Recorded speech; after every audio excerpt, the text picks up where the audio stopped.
Pizza with no flour and very low carbs. A keto cauliflower crust that is filling and crisp. You can find the full ingredient list in the description.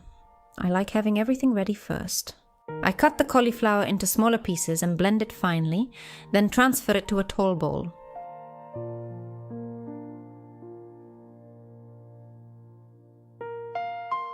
I grate the cheese on fine holes and add it to the cauliflower for flavor and structure.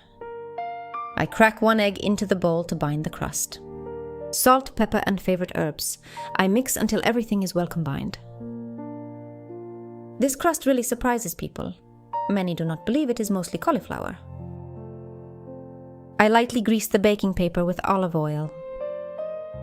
I spread the mixture and shape a round crust, not too thin so it does not break. If you enjoy lighter meals like this, subscribe. I share many healthy ideas here. I bake at 356 degrees Fahrenheit, 180 Celsius for about 20 minutes until lightly golden. While it bakes, I prepare the toppings.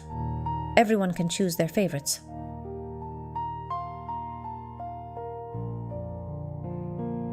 I take the pre-baked crust out and add the sauce and toppings like on a classic pizza.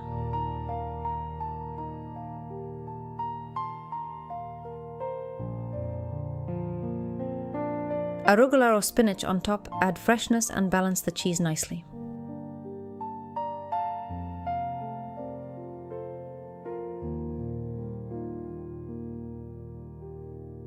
I return it to the oven for another 10 to 15 minutes. A handful of arugula on top and the low-carb pizza is ready. Thank you for cooking with me today. Leave a like and come back for more recipes.